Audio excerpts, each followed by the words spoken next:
Hey, this is C&D channel. I'm Chris. This is MMA for you. I'm going to be doing my post-fight analysis for the Ultimate Fighter 20 finale. Overall, I thought it was a pretty fun card. A good amount of finishes, mainly by submission, actually. There's a lot to like in this card, mainly with the grappling. Striking, I mean, there's some good striking exchanges here. Angela Hill with good striking, Caldwell Ham, Tessa Torres, Medeiros. So there's some good striking here. You know, Cruikshank news for as long as that lasted. But the highlight of this whole card definitely was in my opinion, was in the grappling. Some very interesting grappling exchanges and whatnot. My picks were pretty good. I got 8 of them correct. I missed the Esparza versus Namajunas and Heather Jo Clark versus Beck Rawlings. I don't know if you really want to count Cruikshank versus Nunes, as that turned out to be a no contest. We do have a new UFC strawweight champion in Carla Esparza. She was the #1 pick in The Ultimate Fighter. She was also a former Invicta FC strawweight champion. And I want, you know, a lot of camps too are getting, that haven't gotten UFC titles, are starting to get them. Like ATT finally got one with Robbie Lawler. I'm not too sure if Kings MMA has had one before, but I know they got one with Fabricio Verdum right now. You know, obviously some, you know, AKA's got one with Velasquez, and Alpha Male got one with Dillashaw. Alliance got it with like Cruz, Jackson's with Jones, Tristar with GSP, Sarah Longo with Weidman, back, you know, and I guess Timo Yama's got one now too with Carla Esparza. There's not too many major camps that don't have that never had like a UFC champion. I think the Black Zillions, but they're still a relatively new camp. Like one of the, like the really big ones too. Team Takedown's got one with Hendricks. Extreme Couture got one back in the day with Forrest Griffin. You know,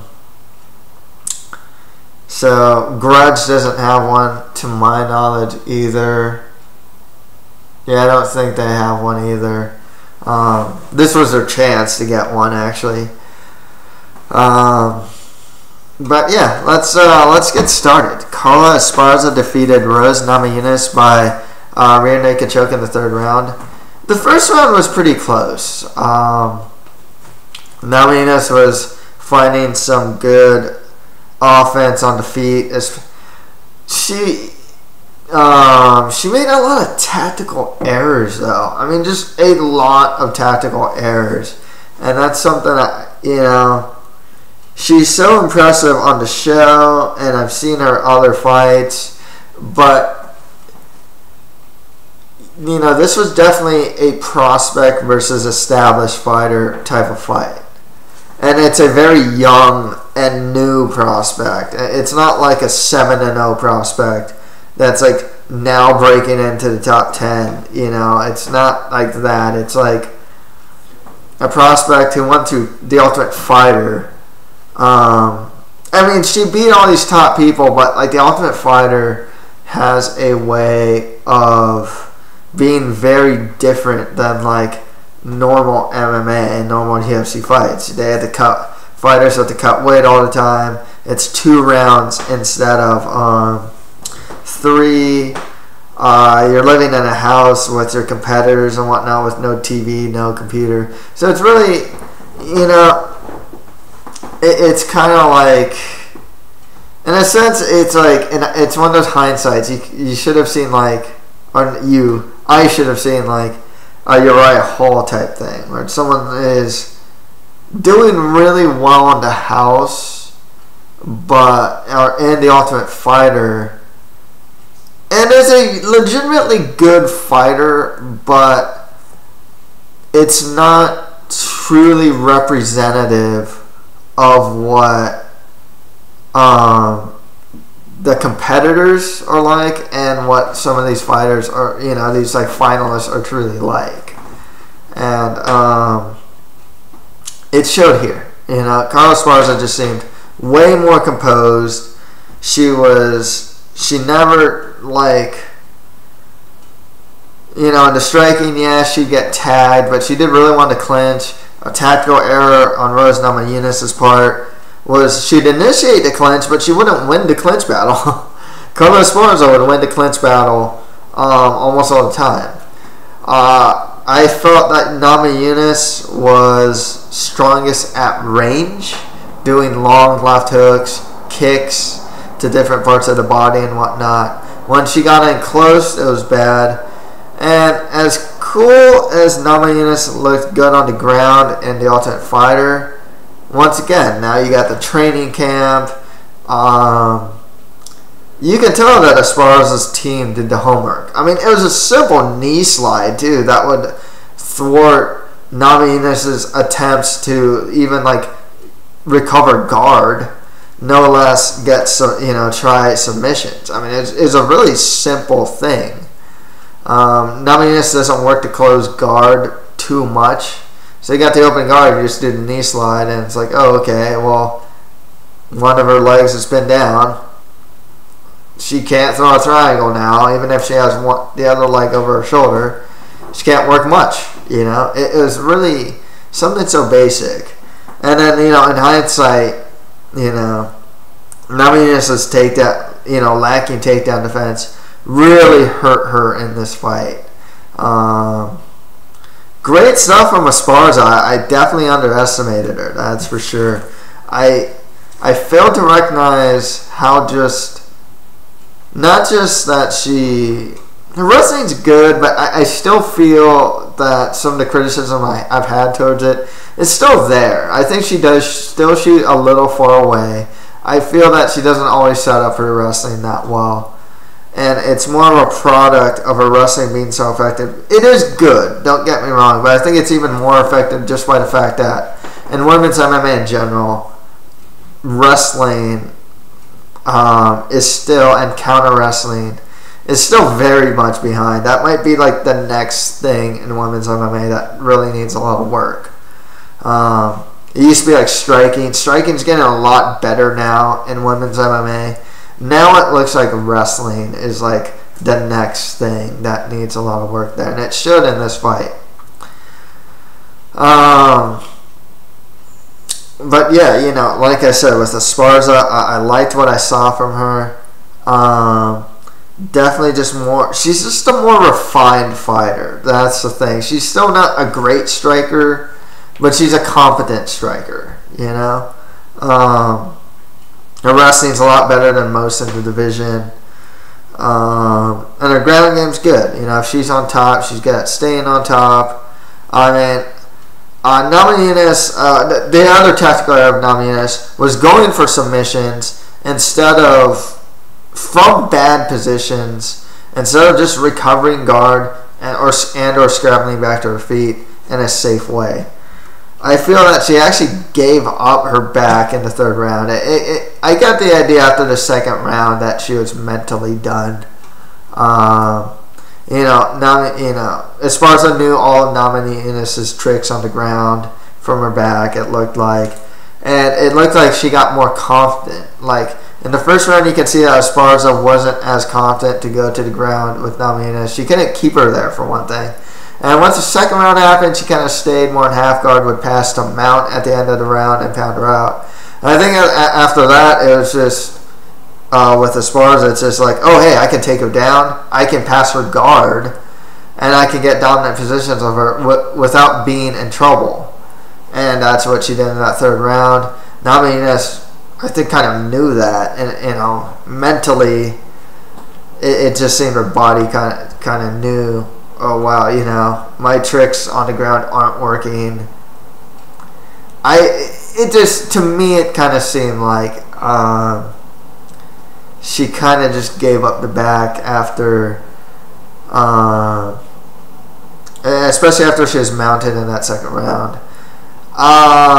Namajunas still has a lot of growing to do. I mean, it's just, as a fighter, she makes, her recklessness is cool, her aggressiveness is cool to watch on an aesthetic level, but it's, it will get her in trouble.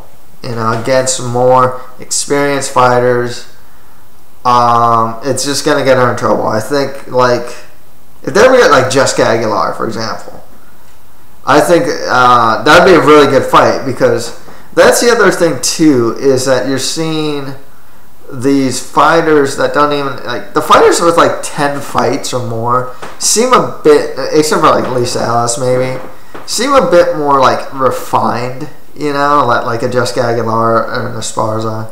Maybe even Kalender Faria is like that too. You can see the experience and you can see the more refinement, and there's less holes in your Carlos Esparzas. And Claudia Gadalha would work there as well. Joanna Jedrzejczyk is pretty experienced too. So you can just kind of see that, a lot of what Rose was doing just wouldn't work on Esparza. She doesn't have those exploitable holes that maybe Alex Chambers had, or Randa Marcos has during that time of TUF. Randa Marcos only has 5 fights. Same with Chambers. I mean, she caught Calderwood.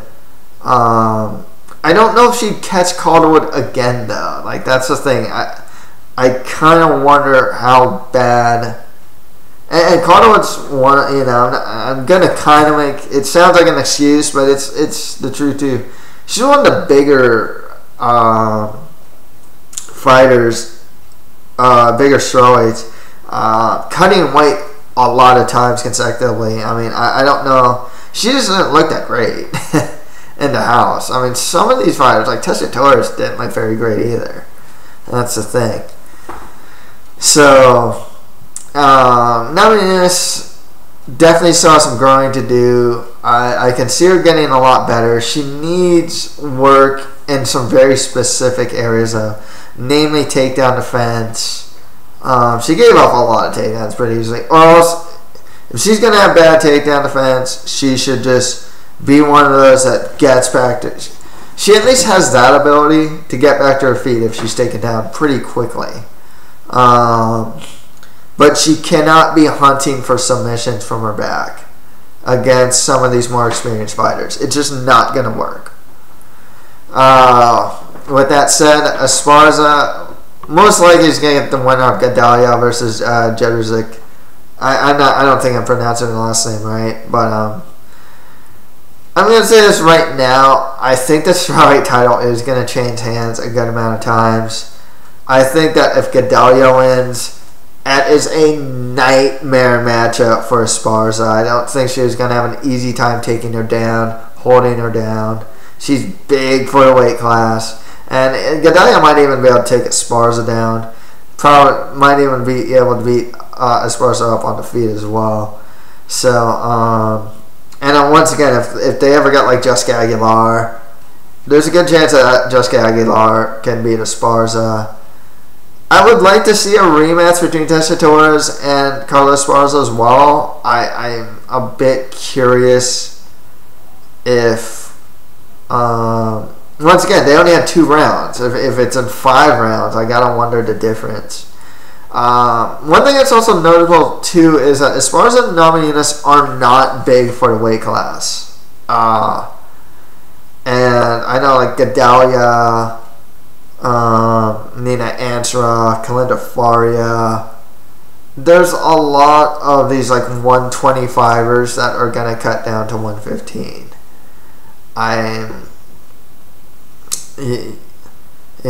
think with Esparza's wrestling, she can beat a lot of competition though. Like I said, it's just wrestling and counter wrestling is just behind in women's mixed martial arts. Joanna Jedrzejczyk too actually has some really solid takedown defense. So I don't even know if she beats Joanna, to be honest with you. it really is a case of the spars if you can like defend her takedowns or get back to her feet when you are taken down. I don't know if Esparza can win. I don't see her having a striking advantage over a lot of competition. Nonetheless, she's still a strawweight champion. She's still really good. Definitely underestimated her. Like I said, she's a lot more refined than I gave her a lot credit for. And I felt that Nami Yunus is a lot more, I guess I even want to use the word sloppy than I wanted to admit, I guess. Or like, than I saw. There we go. Than I saw. But yeah, it'll be interesting moving forward too. I know the UFC probably wanted Rose Namajunas to win. She's definitely the more marketable of the two. Looks, skill, good with the mic, and well, not great with the mic, but she's not afraid to like be in front of the mic or anything like that.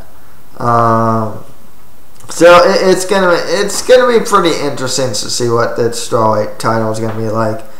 I don't know if they'll have a truly dominant champion at this point.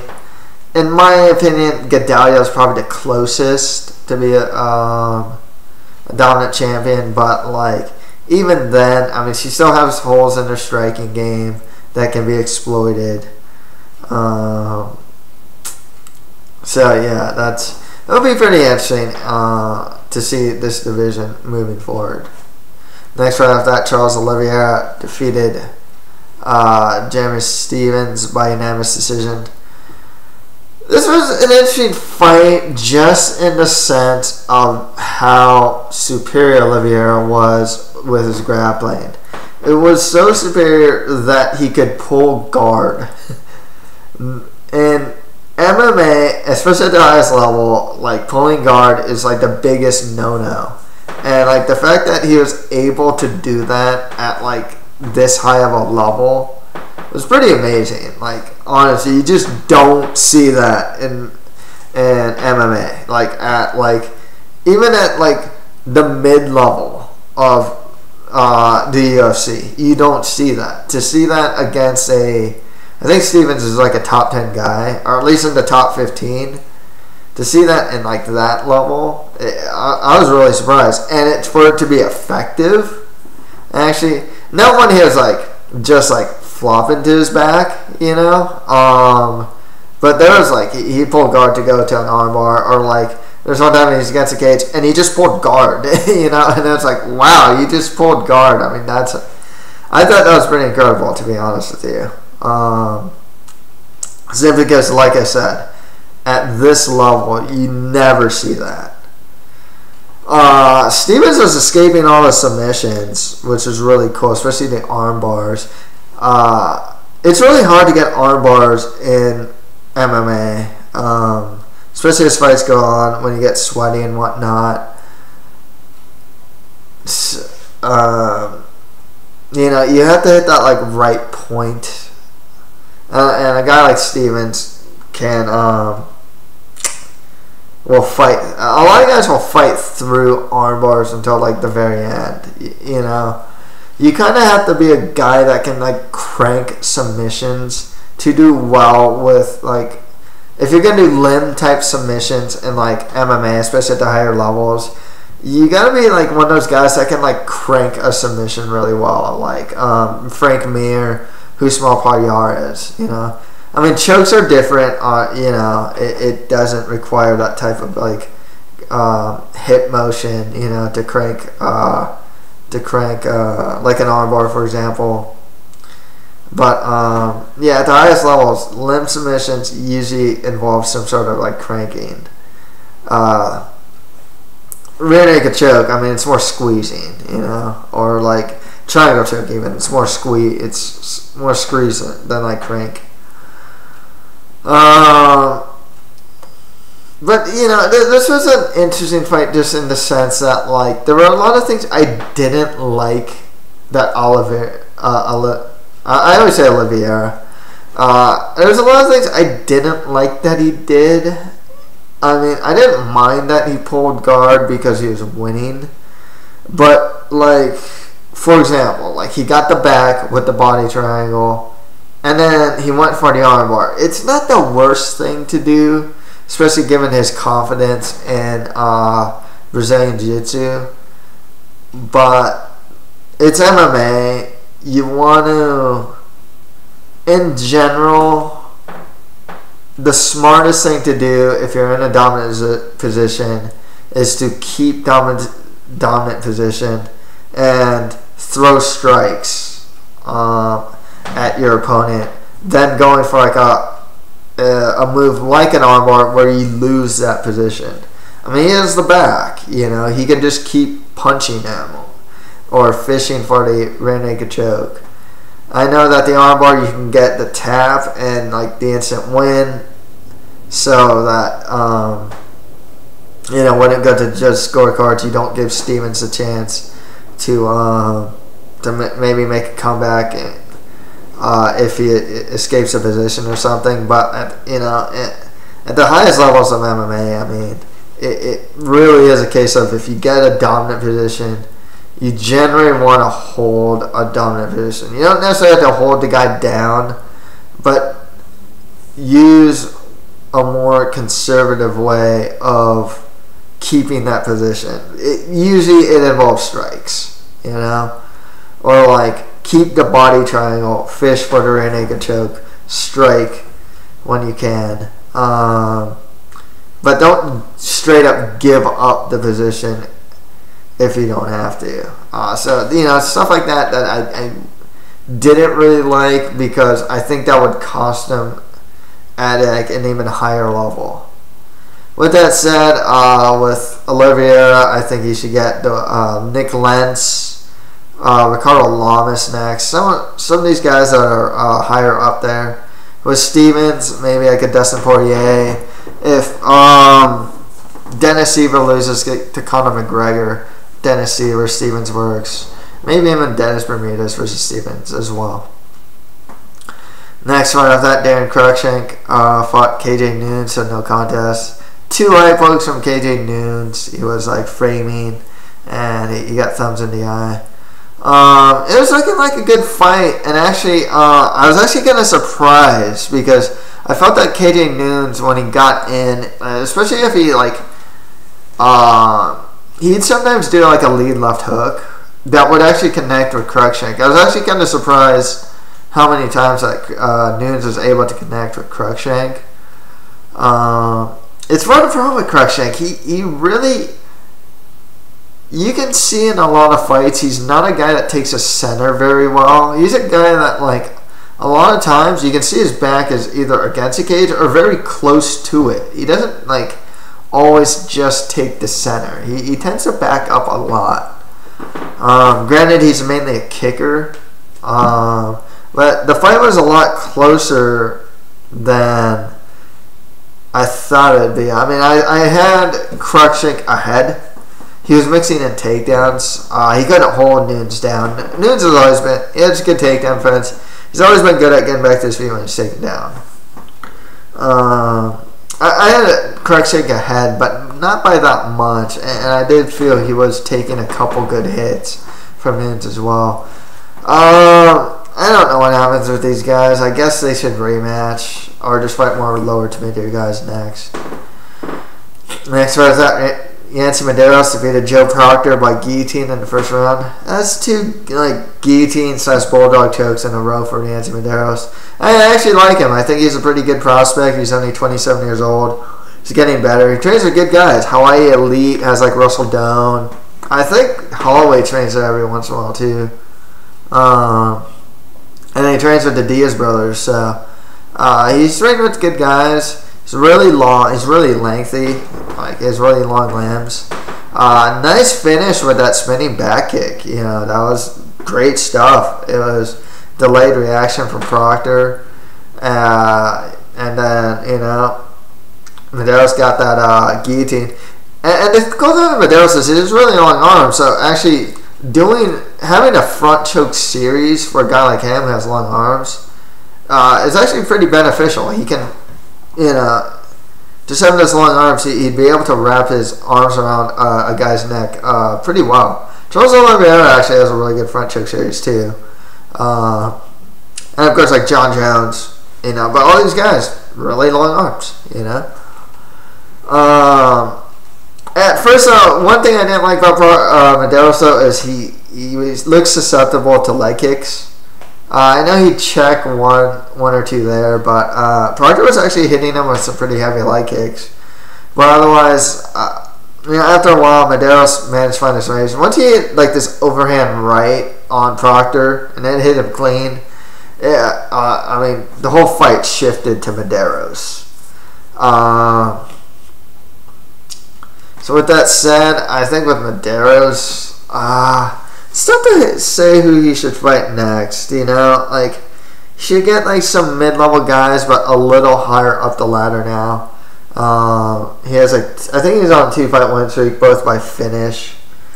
Not someone so high up there, but not someone too low. I think he kind of looks like he can beat the Joe Proctors of the world now. So maybe like a Benil Dariush or something like that, I like somewhere around that level. That'd be more like another prospect, but it's not the worst fight for Medeiros. With Proctor, just more lower to mid-tier guys of the division. Honestly, with Proctor, he's a solid enough fighter, but that's all. That's what he is. It's interesting because I don't really think he has a role in the UFC. He's not really much of a gatekeeper per se. He's not a prospect at this. I don't really consider him a prospect at this point. He's just kind of there. You know what I mean? Nothing against the guy personally. He's just kind of there. Good fighter, good enough to stay in the UFC. But like against just other mid-level guys, I can't really see him winning too much. Next fight after that, Jessica Penne defeated Randa Marcos by split decision. I thought the decision was fine. I see the argument for 29-28 for Marcos, but I gave it Penne 29-28. Penne is relatively small for the weight class, but she is tall. It's similar to like Rose Namajunas in the sense. She's like not very big per se, but she is tall for the weight class. She's definitely superior on the ground. She's just one of those that can pull. She can pull guard and be successful and find her way on top. Like she's so flexible. This was crazy. I knew that Penne is capable of stuff like this, but she can be in bad positions, really bad positions, and somehow end up on top. She was mounted. She kicks her legs underneath the armpits, gets it across like the belly, body area, and actually she bridges first. Then kicks her legs up, has one leg over, kicks forward, and it's crazy. Dang, my dog's bark. Hey, stop. So just stuff like that. She's in mount, and then all of a sudden she can end up using her flexibility, end up in full guard. It's pretty crazy, actually. Marcos is improving. I like what I see from her. She doesn't have a lot of fights. This was her 6th fight or something like that. She's only like 29 years old. But she has a good wrestling base, and her striking actually is improving. Curious what she can do moving forward. Penne is more of a finished product. Like, I kind of know, at this point, I know what to expect out of Jessica Penne, and there's not too much to exploit with Penne. She's kind of hittable. Striking has improved, but otherwise, I can see her, especially with her spirit ground game, getting wins. As far as she should fight next, I'm kind of thinking like a Juliana Lima would be good. Some of the fighters coming off of wins here, maybe Calderwood or Torres, because those are more like the top. They're more closer to the top of the division, so maybe something like that. Randa Marcos, I mean, I can see her kind of beating like a Beck Rawlings, Angela McDonough, Alex Chambers, and stuff like that. That's the thing. How about like a Nina Ansaroff? That wouldn't be too bad. Randa Marcos, Nina Ansaroff. That'd be actually a pretty cool fight. Get on to the prelims. Felice Herrig defeated Lisa Ellis by armbar, second round. Lisa Ellis, she has a wrestling background. She actually doesn't have too bad of offensive takedowns, but man, does she get reversed a lot. I've seen this in a lot of Lisa Ellis fights. She can get on top, but man, she doesn't just is unable to stay on top. She gets reversed a lot, and it costs her almost all the time. Man, it's raining hard here now. It's South Orange County in California, so. Felice Herrig, I noticed she's built. I think she started out as a striker, but like I've noticed like for a while now that she's been focusing more on her grappling. She's getting definitely a lot better at it. I mean, there are better grapplers than her, like Randa Marcos, for example. I don't really consider Herrig much of a prospect, to be honest with you. I think she's kind of like just more of a mid-level. She's something of a gatekeeper, I guess, in the sense of like, if you beat Felice Herrig, you can fight like the top of the division.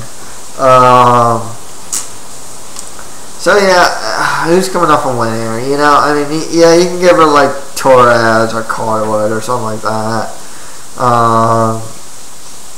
Paige Van Zandt versus Felice Herrig actually would be pretty ideal. With Lisa Ellis, I don't know if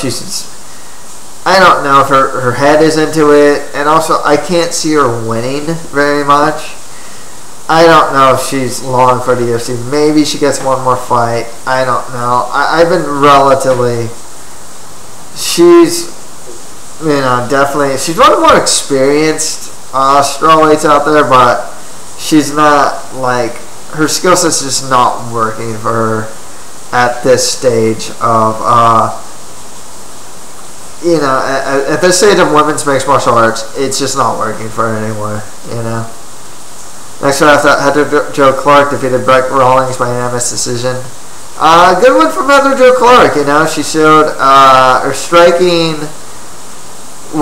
It's solid enough. She's also like a good mid-level gatekeeper. She's been around the block for a while. She's tough to finish. She's got a good ground game. Her striking's solid enough. Rawlings, Rawlings hits hard, but I'm going to say this right now. I don't think of Rawlings as a prospect. Even though she doesn't have a lot of fights. She's only 25. But at this point, she's kind of shown herself to be something of a journeywoman fighter at this point. I think she's hit her ceiling, to be freaking honest with you. Say that all the time, but it's true. I am being honest with you. I don't think that she's going much farther in her skill set. I don't see it. With both these female fighters, just more lower to mid tier of the division. I think Rawlings, at the very least, she has the Australian connection. She is charismatic. So I think they're going to keep her at least for an Australian show, But yeah, and I think Heather Jo Clark, like I said, she can play a good gatekeeper role for the division. Next fight after that, Joanna Calderwood defeated Seo Hee Ham by unanimous decision. This fight it was pretty much what I expected, and it's one of those things that's really troubling with Joanna Calderwood, though, is that her boxing offensively isn't the worst, but just her defense at boxing range is really bad. She gets hit with punches at range pretty easily, And overall defense isn't very good. I kind of figured she'd be the bigger fighter. She'd have the reach advantage, and it showed.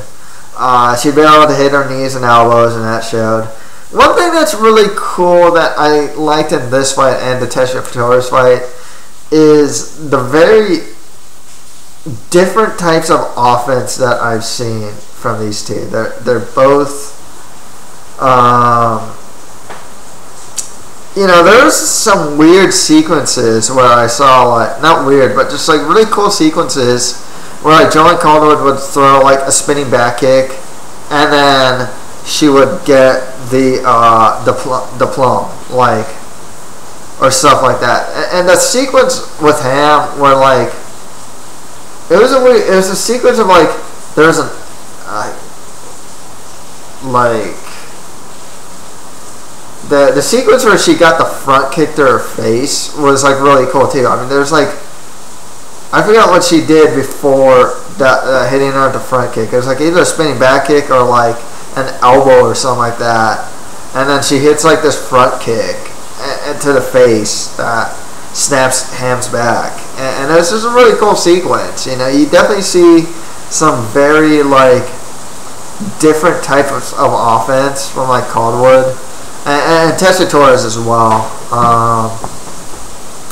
that I like seeing. You know, I think Calderwood can get pretty far in the division. I can see her actually fighting for the title at some point. Defensively, she still needs a lot of work, though, I understand that defense. And I don't think that's going to change. If she has you against a clinch, against a cage, I think she can do, you know, she can do a lot of damage. That's where she's most damaging. C.O.M., you know, she's small for the weight class, but I think she can get wins. You know, she's really aggressive. She's fun to watch. She can be something of a fun action fighter in the division. With Calderwood, I mean, you can give her someone like a Torres, maybe Aisling Daly. If you want to go with Harry Calderwood, I mean, there's options now. That's a cool thing. There's just a lot of options, you know, for Calderwood to fight. For C.O.M., you know, just more lower to mid fighters of the division. Next fight after that, Tessa Torres defeated Angela Magana by unanimous decision. This fight went pretty much exactly how I thought it would. I thought Torres would just have the definitive advantage on the feet. She would blitz Magana at times. Once again, though, I really liked some of the offense I saw from Torres. There was this really cool, and there's this really cool sequence, and it happened all with the right side. It was like, I think she was in southpaw too. She throws a right hook, which connects. And then with the same side, she throws a right head kick, which connects. And then she throws a right side kick to the body to keep Magana away from like countering. And I just thought that was a really cool sequence, you know, because like, one, you know, when you do like for a lot of striking combinations, it's usually like you're using like, you know, opposite hands. You know, it's like left hook, right kick. You know, it's usually left, right, or like right, left. You know what I mean? So seeing like 3 moves in combination with the same side, it's really cool to me because it's, I want to say it's like harder to do than it looks. You know, I can't really explain it, you know, just like in training though, you know, it's like, you know, I'm used to more sequences that are like right, left, and it's a lot more advanced if you're doing a lot of combinations with like the same, from the same side, like if you're using the right arm and the right leg in sequence, you know, instead of like alternating between like right, left, right. It's just it's a little more advanced, and it's just cool seeing that type of sequence from like Tessa Torres. One of the biggest problems with Tessa Torres though is she's not much of a finisher. I just, you know, I think she got a knockdown, but like she's not a potent finisher. She fights at range, so she has to blitz.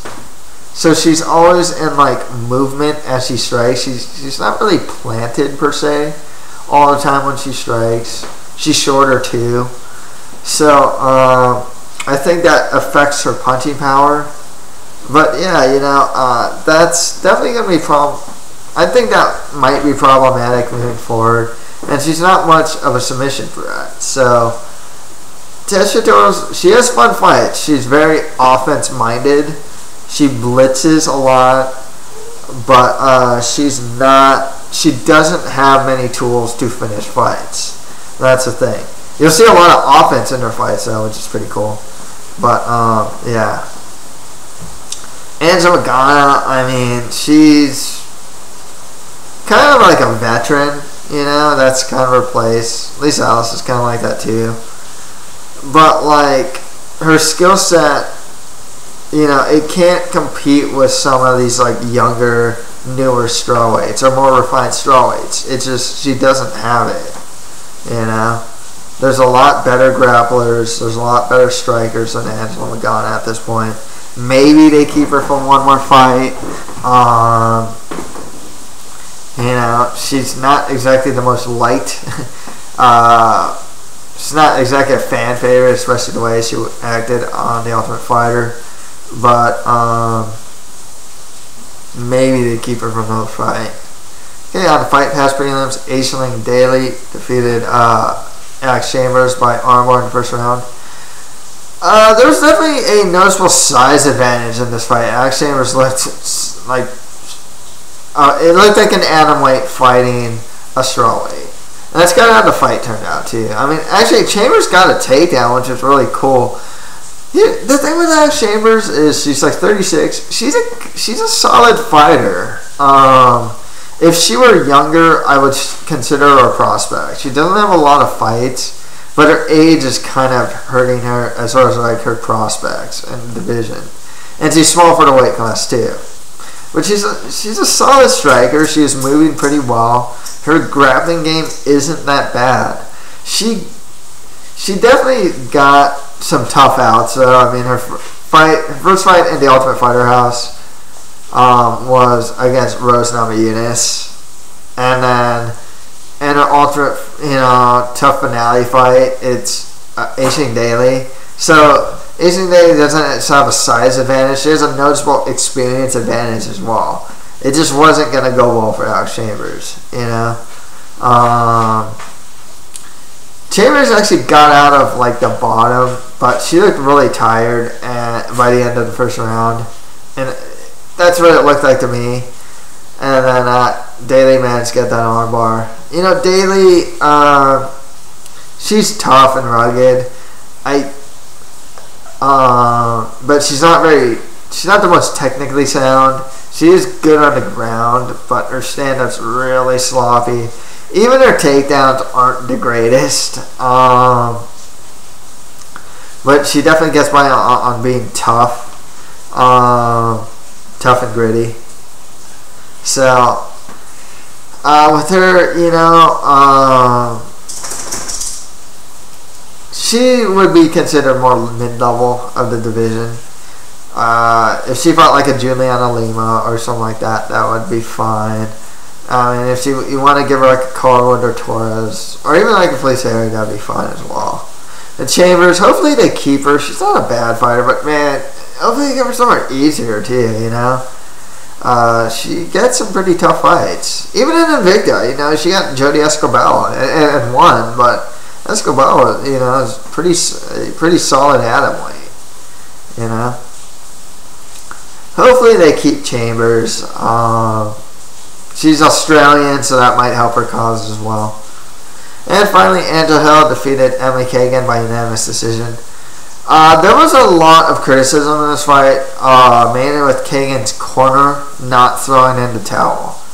I mean, Angela Hill was going to town on Kagan with knees, punches. I really liked what I saw from Angela Hill, and that's actually what I expected when I picked her to win. Her striking is really good. Her Muay Thai striking is really good. But one thing that really impressed me in this fight is her counter wrestling. Her takedown defense was solid, and when the time she did get taken down, she just popped back to her feet. She's a natural athlete, still young, not many fights, just going to get better. I really like what I see out of Angela Hill. I think she has some pretty high-level potential, to be honest with you. Like top 10, maybe even top 5. Possible title contender down the line. I see a lot of upside with Angela Hill.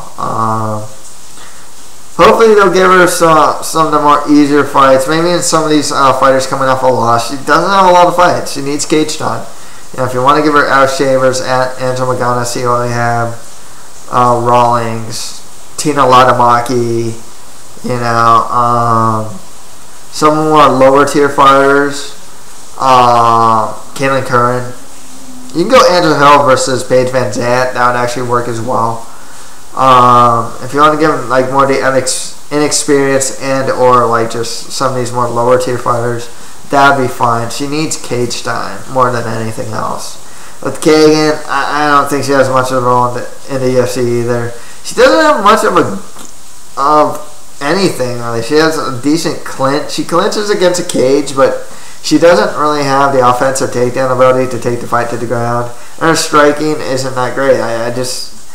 I don't see much. I mean, if you want to give a loser leaves town with Kagan versus Ellis, that's fine or something like that.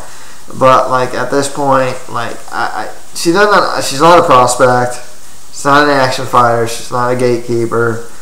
I don't think she offers much to the division or the UFC at this point. If she gets cut, it wouldn't surprise me. So that's it for my Ultimate Fighter 20 finale post-fight analysis. If you have any comments, just leave them below. And that's it for MMA for you. Thank you guys very much.